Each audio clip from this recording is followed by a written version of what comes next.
Basketball.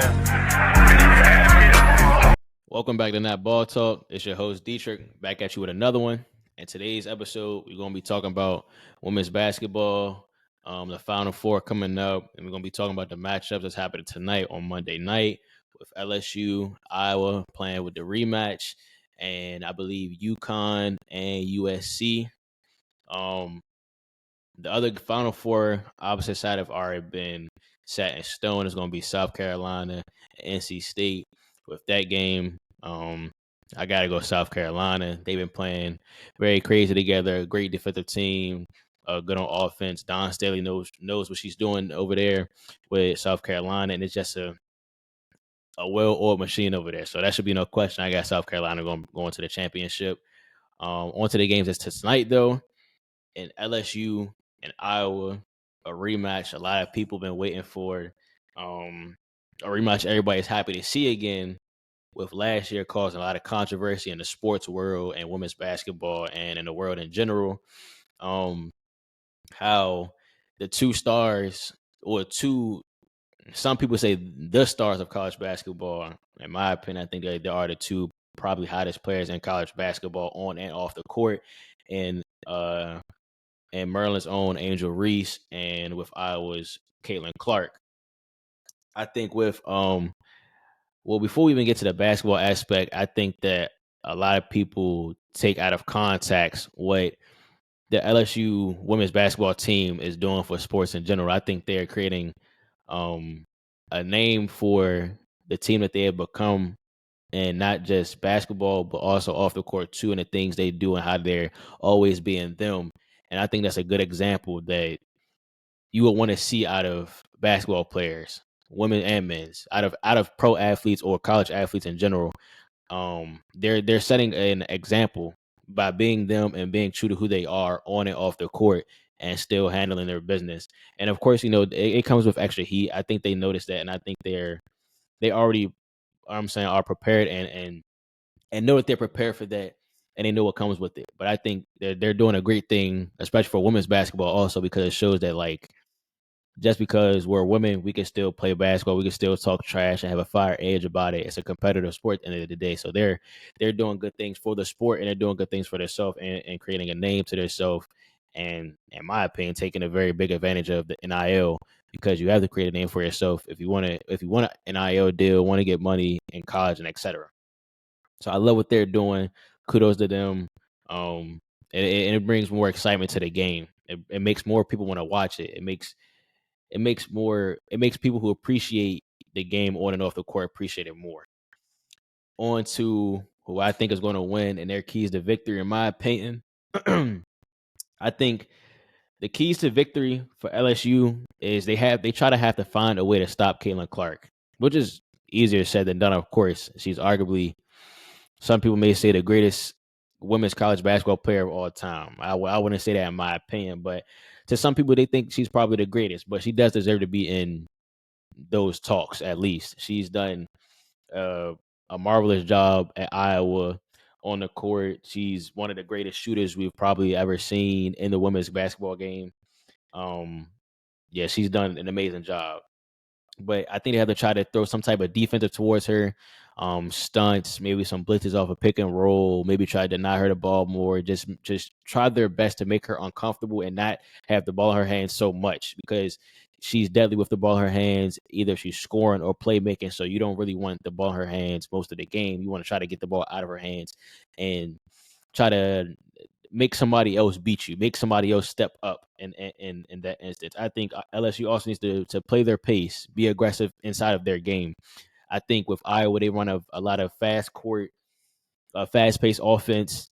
They run the break a lot, and get the ball in the Caitlin Clark hands in the open space, and let her work. I think that they just need to play within their game.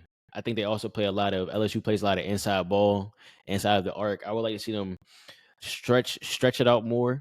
You know what I'm saying? Try to get a couple 3-point opportunities in there if possible, but definitely play inside of their game. But in order to beat Iowa, either you're going to have a heck of an offensive game, or you're going to have to stop them. So they need to choose one early, and they need to stick with it. So I think for LSU, I think their best chance is probably. I think they're a good defensive team in my opinion, but I think if they want to win, which I think Iowa's going to try to make this a shootout, they're going to have to stretch the floor out more and knock down some threes on the outside of the arc. And that's going to open up the game for Angel Reese inside and down low on the post and give her some more opportunities at the rim, potentially get to the free throw line. And it could also open up the floor more for Flajay Johnson, who just dropped around like 25 points, to give her some opportunities in the ISO game and get to her mid range and stuff like that.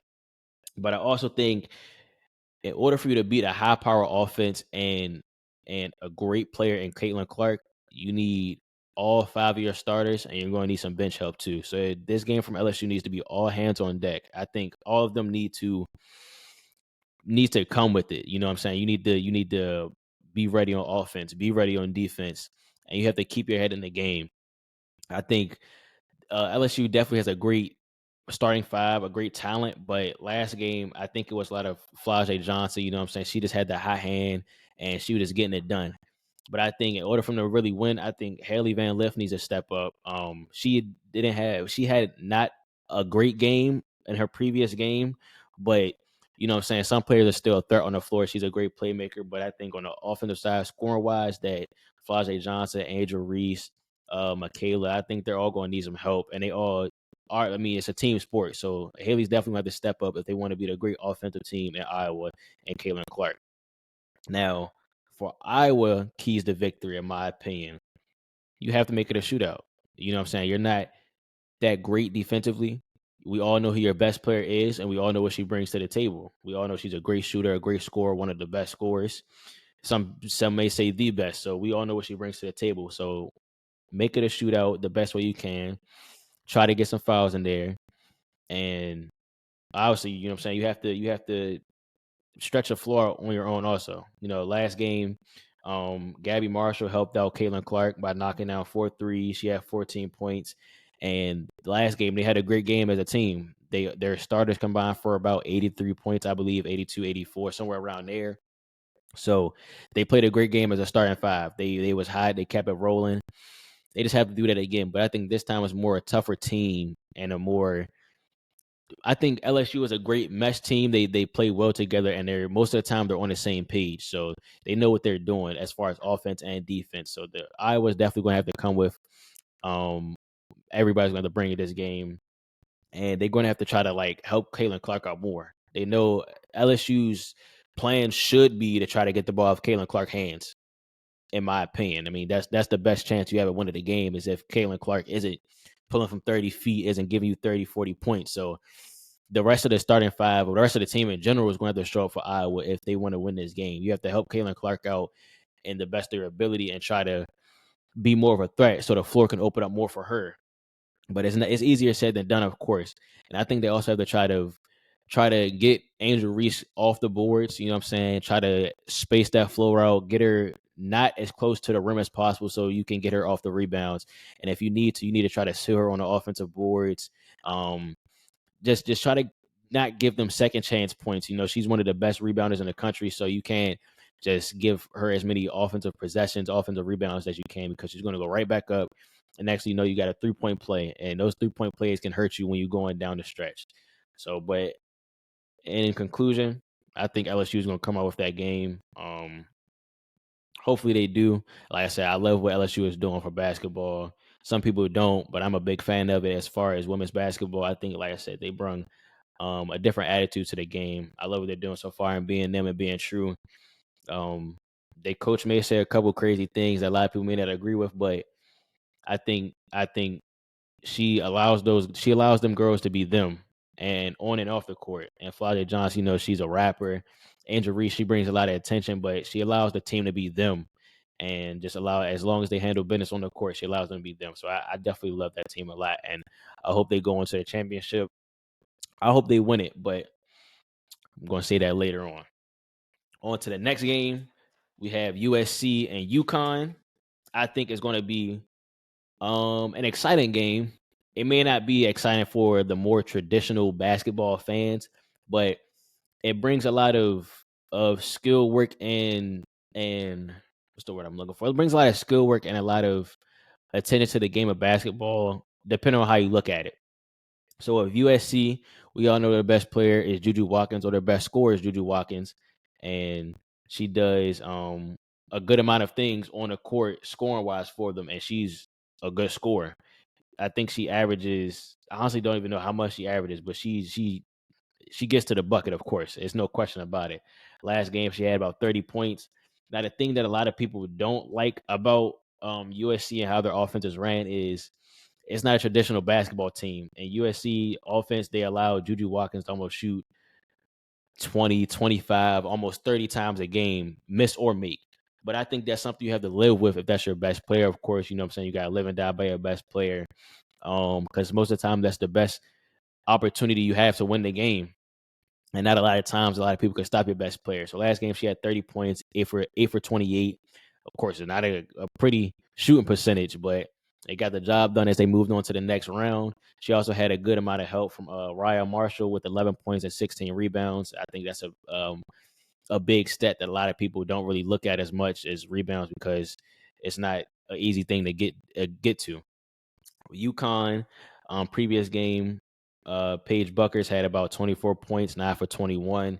And she had some help from her point guard, who's a great floor general. She had 8 assists and 4 steals. I think with this game, like I said, I think it's going to be more of scoring wise. It's going to be hard defensively because Paige and Juju are such great scorers. It's not a lot you can do with them on the offensive end. So I think USC's keys to victory is, of course, play through Juju. She's got you this far. You got to keep believing in her. But the team also has to step up and give her some help because eventually at UConn is a great program. I think they instilled a lot of great defenses. They're a good team overall. So they're probably going to find a way or attempt to stop Juju or get the ball out of her hands. So I think Juju's going to need some help in the beginning of the game so that way towards the end of the game, they can allow her to get to the buckets and do what she do best, which is score the basketball. Also, I think they have to run a break. Don't allow UConn's defense to set up. They have to play them in transition and get as many fast break points, transition points as they can. Because if you allow UConn's defense to set up and do what they need to do, I think that probably gives UConn a better chance for them to stop Juju Watkins and to stop USC's offense. Now, for UConn, I think their key to victory is they have to knock down more 3-pointers. I think last game they didn't shoot a lot. No, they didn't make a lot of threes. I think Paige was maybe the only one who made more than one 3-pointer. But in order to beat USC's offense and Juju Watkins, you have to knock down some threes, or Paige Buckers just have to go bucket for bucket with Juju Watkins. I think you also have the team attack the glass. I think it needs to be all hands on deck. They have a great rebounder on their side of the court. So in order for UConn to be a threat, I think they have to attack the glass as a team. All hands need to be on deck as far as crashing the glass, and then you can get out to transition and set up your offense that way. But you have to attack the glass, give them no second chance points. They're a high power offense.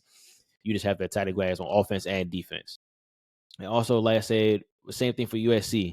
You know, you have one of a great scorer in Paige, but you have to also help her out. She can't score all the points by herself. Relieve some of that stress off her shoulders, so that way she can do what she do best, which is score the basketball, in my opinion. But I think UConn is definitely going to take that game. I like UConn better as a program, as a basketball team in general. I think USC's great run is probably going to end here. But again, it's March, women's basketball. Anything can happen to anybody. But my picks for tonight is going to be UConn and LSU, of course. Let me know who you guys may think is going to win today, with LSU and Iowa facing up again, UConn and USC facing up again. And with that being said, like I said, I have UConn beating USC and LSU beating Iowa. So them two will match up in that game. And I'm pretty sure I will have probably LSU coming out of that game and USC coming out of their game. And a great matchup that the world also wants to see again, which is USC and LSU, one of the best teams, two of the best teams in college basketball, two of the hottest teams in college basketball. And they already have some bad blood going on with the last time they played. A little scuffle happened. And yeah, so. But thank you for now watching Ball Talk.